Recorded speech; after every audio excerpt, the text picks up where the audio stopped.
In today's episode, we're going to talk about the most important values you could teach your daughters and the key indicators for what they should look for in a man. Stick around until the end. They are not what you would expect. In today's society, there is no doubt that it's tough for kids to navigate relationships and social norms. They could hide it from you and you'll never know. And how can you expect him to do that for you? They had to set this with any future prospect, no exceptions. Welcome to Over the Edge, the podcast where we tackle faith, family, relationships, careers, and personal growth. We'll dive into life's lessons, controversial topics, and current events with raw, unfiltered conversations that are honest, real, and straight to the point. Welcome to Over the Edge. My name's John Hernandez. Today, we're building a legacy grounded in values that will last a lifetime. Something so important to us parents: how to raise your daughters to choose and marry a good man. Now, I'm going to break this down in 5 segments, and you're going to want to stick around until the end. I'm going to give you the most important foundational values that will shape your family, 3 sentences that will change their lives forever, and the golden egg to seeing right through a man, and some expectations and standards that will make you the proudest parent, plus the hardest conversation to have in today's society.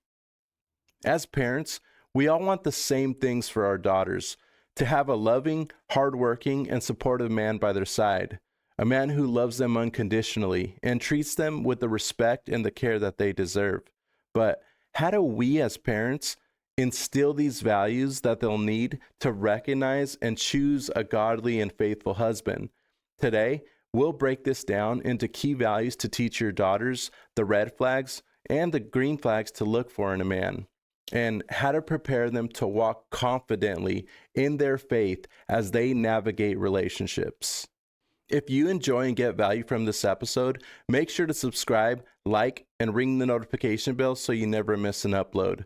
Over the Edge is more than just a podcast. It's a community where your voice matters. So reach out to us in the comments, share your story, and let us know what topics you want to hear about. Segment 1 is about the foundation of values. Teaching your daughters to choose a man doesn't start when they're teenagers or when they bring home their first boyfriend. It starts from the moment they're born. And here's the thing: building a foundation of values is a daily, intentional practice. In our family, the foundation is rooted in faith. We've always taught our kids to love God and to know that everything they do is seen by Him, not just us as parents. When they understand this, they start to hold themselves to higher standards because they know that their choices matter to God. One of the first values we taught was honesty. I told my daughters from a very young age, I will never lie to you, and I expect you to never lie to me. Why? Because once the trust is broken, it is extremely hard to rebuild. The Bible is clear about this. Lying lips are an abomination to the Lord, Proverbs 12:22, and honor your father and mother, Ephesians 6:1-12. Honoring parents and being truthful are the building blocks for a strong family unit, and a strong family unit teaches your kids how to build trust, loyalty, and faithfulness in their future relationships. Segment number 2 is about holding themselves to a higher standard. In today's society, there is no doubt that it's tough for kids to navigate relationships and social norms. That's why we've always told our daughters to hold themselves to a higher standard. Here are the 3 sentences that will change their lives forever. Number 1, lead by example. Always be a leader and an example to those around you. Number 2, be an example by the way you act, walk, talk, and carry yourself. And number 3, we have to live in this world, but we are not of this world. We also told them that life is temporary, and in the blink of an eye, it'll all be over and we'll be standing before God. So we've encouraged them to keep an eternal perspective and to know that their worth is rooted in God's love, not in society or what culture says. Now, segment number 3 is about choosing the right man. Now, let's talk about how to teach your daughters for what they should look for in a man.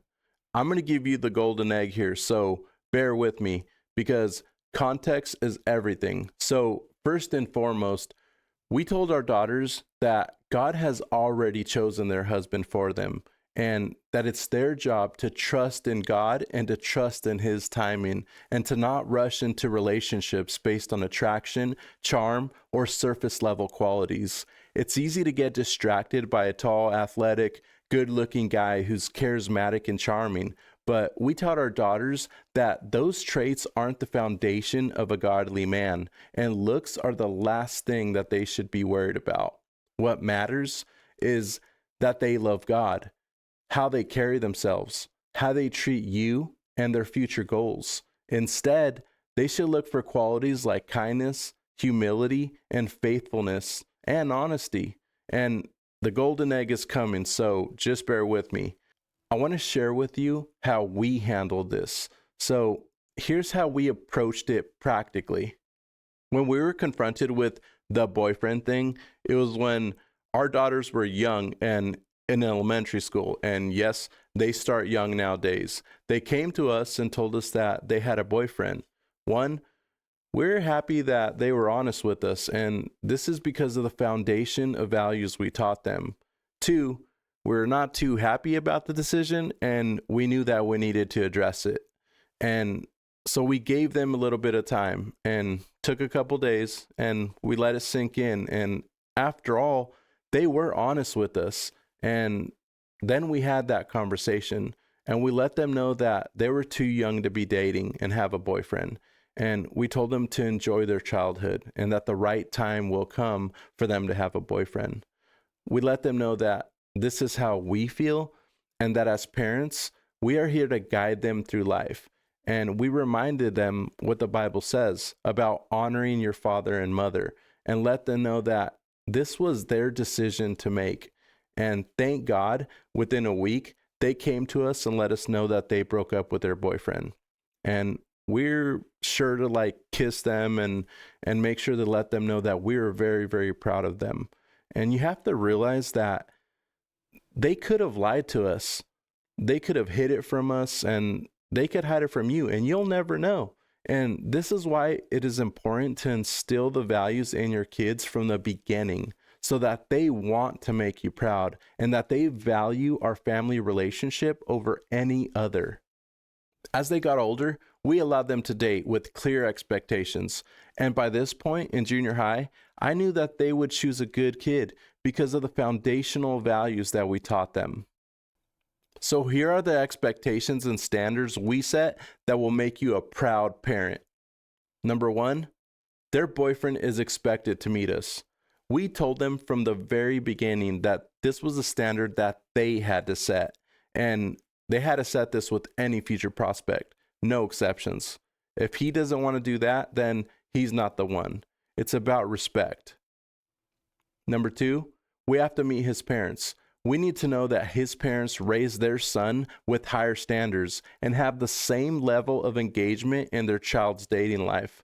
We also set expectations and boundaries with his parents, and this is a great way for parents to be involved in their kids' development and foster a healthy dating relationship.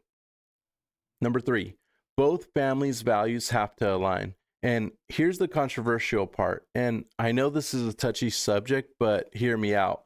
We also told our daughters that shared political and Christian values matter. Why? Because in today's world, political values often reflect someone's moral framework. If those values don't align, it can cause division in the future. And this is regardless of what side you're on. Now for the golden egg I promised, the one nugget that will give them X-ray vision into a man's heart. You ready? Here it goes. How does he treat his mother? If a man cannot respect, love, nurture, and be humble to the woman that nurtured him, how can you expect him to do that for you? Think about that. Let's let that sit and marinate for a while. Now, segment number 4 is about purity and being a wife now. One of the hardest conversations to have in today's society is about purity, but it's one that we need to have. We told our daughters that the Bible says to be a wife not a girlfriend. Your value as a woman comes from the way you carry yourself. A godly man will look at you and ask, will she be a good mother to my children? Will she raise them to follow God? To any godly man, they're going to look at you and know that you will raise his daughters similar to your values and the way you carry yourself. Here's how my wife puts it. And yes, it's harsh and it's straight to the point, but it's the harsh reality you need to know. She says, practice being a wife, not someone's practice. This is a powerful and truthful statement. The decisions they make now and how they act, how they present themselves, and how they set boundaries will determine the kind of man they attract. The Bible says marriage should be honored by all, and the marriage bed kept pure. Hebrews 13:4. We've emphasized that waiting for marriage isn't about rules, it's about honoring God and protecting their future marriage. Segment number 5 is about trusting God's timing. This is perhaps the most important lesson, teaching your daughters to trust God's timing. We've reminded our daughters over and over that they don't have to look for their husband. He'll come to them when the time is right.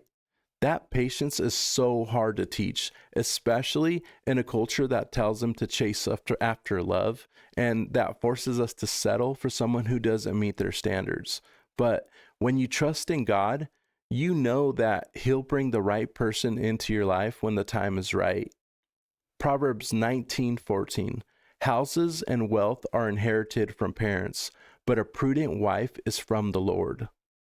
So what does this mean? A godly relationship is a blessing from the Lord, showing that we should trust Him in finding the right partner. Psalms 37:4. Take delight in the Lord, and He'll give you the desires of your heart. When you put God first, He will guide you towards the right person and align your desires with His will. Matthew 6:33. But seek first His kingdom and His righteousness, and all these things will be given to you as well. When it comes to dating and relationships, putting God's first ensures that everything else will fall into its place according to His plan. So here's my closing thoughts. At the end of the day, the values we teach our daughters will always stay with them, even when they stray temporarily. As Proverbs 22:6 says, train up a child in the way he should go, and even when he is old, he will not depart from it. It is our job as parents to give them the tools, the foundation, and the guidance they need to make wise choices. Whether they follow that guidance is up to them, but they'll always remember what we taught them. I hope you found this episode valuable. If you did, make sure you like, subscribe, and share with someone who needs to hear it. Over the Edge is more than just a podcast. It's a community where your voice matters. Reach out to have your story heard. And also, drop your thoughts, feedback, and ideas in the comments. Let us know how you're teaching your kids these values, and let's grow together. Until next time, keep holding your family to higher standards. Keep trusting in God's plan, and let's go over the edge together.